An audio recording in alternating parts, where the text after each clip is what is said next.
നമസ്കാരം. ഇന്ത്യയെയും ഇന്ത്യൻ ജനതയെയും ചതിച്ച് രാജ്യം വിട്ട നിരവധി കുറ്റവാളികൾ വിദേശ രാജ്യങ്ങളിലെ സുഖസൗകര്യങ്ങളിൽ സുഖിച്ച് ജീവിക്കാമെന്നാണ് കരുതിയതെങ്കിൽ അത് നടപ്പാവില്ല എന്നാണ് ഇന്ത്യൻ സർക്കാരിന് അവരോട് പറയാനുള്ളത്. മര്യാദയ്ക്ക് ഇങ്ങ് വന്നേരെ, അല്ലെങ്കിൽ ഒളിച്ചിരിക്കുന്ന മാളത്തിൽ കയറി വന്ന് വലിച്ചു തൂക്കി പുറത്തിടുമെന്ന് തന്നെയാണ് ഇന്ത്യയുടെ അന്ത്യശാസനം. പറഞ്ഞാൽ പറഞ്ഞതുപോലെ ചെയ്യുന്ന ഭരണ സംവിധാനമാണിപ്പോൾ ന്യൂഡൽഹിയിലുള്ളതെന്ന് ഈ കൊടും കുറ്റവാളിക്ക് ഓർമ്മ വേണം. ഞാൻ ശരണ്യ. പറയാം ഇവരെ ഇന്ത്യയിലെത്തിക്കാനുള്ള ശ്രമങ്ങൾ ഇന്ത്യ എങ്ങനെ ഊർജിതമാക്കിയെന്ന്. അത് വെറും 5-6 കുറ്റവാളികളിൽ ഒതുങ്ങുന്നതല്ലെന്നും ഓർക്കണം. 2008 മുംബൈ ഭീകരാക്രമണ കേസിൽ വിചാരണ നേരിടുന്ന തഹാവൂർ റാണയെ ഇന്ത്യക്ക് കൈമാറാൻ US സുപ്രീം കോടതി അനുമതി നൽകിയതിന് പിന്നാലെയാണ് ശ്രമങ്ങൾ ശക്തമാക്കിയിരിക്കുന്നത്. സാമ്പത്തിക കുറ്റകൃത്യങ്ങൾ, തീവ്രവാദ പ്രവർത്തനങ്ങൾ തുടങ്ങിയ നിരവധി കേസുകളിൽ പിടികിട്ടാപ്പുള്ളികളായി ഇന്ത്യ പ്രഖ്യാപിച്ചവരിൽ US കഴിയുന്നവരെ തിരികെ രാജ്യത്ത് എത്തിക്കാനുള്ള ശ്രമങ്ങളാണ് സജീവമാക്കിയത്. ഈ നീക്കങ്ങൾക്ക് കരുത്തു പകരുന്നതാണ് അമേരിക്കൻ കോടതിയിൽ നിന്നും ഇപ്പോൾ റാണയെ കൈമാറണം എന്നുള്ള ഉത്തരവ്. രാജ്യം വിട്ട കുറ്റവാളികളിൽ 1/3 ആളുകളും US ഒളിവിൽ താമസിക്കുന്നതായിട്ടാണ് ഇന്ത്യയുടെ അവകാശവാദം. തഹാവൂർ ഹുസൈൻ റാണ, അർഷ്ദല്ല, അൻമോൽ ബിഷ്ണോയ്, വിജയ് മല്യ, നീരവ് മോദി എന്നിവർക്ക് വേണ്ടിയായിരുന്നു ഇന്ത്യ കടുത്ത നിയമ പോരാട്ടങ്ങൾ നടത്തിക്കൊണ്ടിരുന്നത്. തഹാവൂർ ഹുസൈൻ റാണയെ കൈമാറണം എന്ന അമേരിക്കൻ സുപ്രീം കോടതി വിധിയിലൂടെ ഇന്ത്യ വർഷങ്ങളായി ഉന്നയിക്കുന്ന ആവശ്യമാണ് യാഥാർത്ഥ്യമാകുന്നത്. ഇന്ത്യയും US തമ്മിലുള്ള കുറ്റവാളി കൈമാറ്റ ഉടമ്പടി പ്രകാരമാകും റാണയെ കൈമാറ്റം ചെയ്യുക. 2008 നവംബർ 26-നാണ് 160-ലേറെ പേരുടെ മരണത്തിനിടയാക്കിയ മുംബൈ ഭീകരാക്രമണം നടക്കുന്നത്.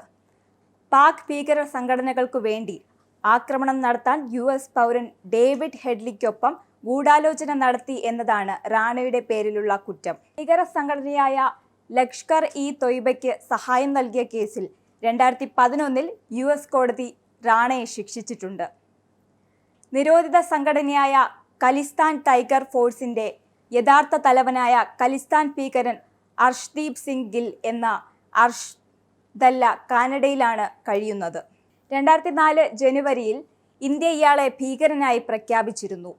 കഴിഞ്ഞ വർഷം ഒക്ടോബറിൽ കനേഡിയൻ പോലീസ് ദല്ലയെ അറസ്റ്റ് ചെയ്തിരുന്നു. അന്നു മുതൽ രാജ്യത്തെത്തിക്കാൻ ഇന്ത്യ ശ്രമിച്ചുവെങ്കിലും പരാജയപ്പെട്ടു. ഡിസംബറിൽ ജാമ്യം നേടി ഇയാൾ പുറത്തിറങ്ങുകയായിരുന്നു. ഗുജറാത്തിലെ ജയിലിൽ കഴിയുന്ന ലോറൻസ് ബിഷ്ണോയിയുടെ ഇളയ സഹോദരനാണ് US അൻമോൽ ബിഷ്ണോയ്. പഞ്ചാബി ഗായകൻ സിത്തു മൂസേവാലയുടെയും NCP നേതാവ് ബാബ സിദ്ദിഖിയുടെയും കൊലപാതകങ്ങൾ ഉൾപ്പെടെ നിരവധി കേസുകളിൽ ഇയാൾ പ്രതിയാണ്. മതിയായ രേഖകളില്ലാതെ രാജ്യത്ത് പ്രവേശിച്ചതിന് കഴിഞ്ഞ വർഷം നവംബറിൽ അൻമോൽ US അറസ്റ്റിലായിരുന്നു. ഇന്ത്യ ഇയാളെ കസ്റ്റഡി ആവശ്യപ്പെട്ടിട്ടും കൈമാറാൻ അമേരിക്ക തയ്യാറായില്ല. 9,000 കോടിയിലധികം രൂപയുടെ വായ്പാ കുടിശ്ശിക കേസ് നേരിടുന്ന മദ്യവ്യവസായി വിജയ് മല്യ ഇപ്പോൾ UK-യിലാണ്. 2016-ൽ രാജ്യം വിട്ട മല്യയെ 2019-ലാണ് പിടികിട്ടാപ്പുള്ളിയായി ഇന്ത്യ പ്രഖ്യാപിച്ചത്. 180 കോടി രൂപയുടെ വായ്പാ കുടിശ്ശിക കേസിൽ CBI കോടതി കഴിഞ്ഞ വർഷം അദ്ദേഹത്തിനെതിരെ പുതിയ ജാമ്യമില്ലാ വാറന്റ് പുറപ്പെടുവിച്ചിരുന്നു. വജ്രവ്യാപാരി നീരവ് മോദിയും അമ്മാവൻ മെഹൂൽ ചോക്സിയും 14,000 കോടി രൂപയുടെ PNB വായ്പാ തട്ടിപ്പ് കേസിലെ പ്രധാന പ്രതികളാണ്. 2018-ൽ രാജ്യം വിട്ട നീരവ് മോദി അതേ വർഷം തന്നെ ലണ്ടനിൽ വച്ച് അറസ്റ്റിലായിരുന്നു. ഇപ്പോൾ UK ജയിലിൽ കഴിയുകയാണ് അദ്ദേഹം. മെഹൂൽ ചോക്സി ഇപ്പോൾ ആന്റിഗോയിലാണ്. ഈ 5 പേരുകളിൽ ഒതുങ്ങുന്നതല്ല വിദേശത്തേക്ക് കടന്ന ഇന്ത്യ പിടികിട്ടാപ്പുള്ളികളായി പ്രഖ്യാപിച്ച കുറ്റവാളികളുടെ എണ്ണം.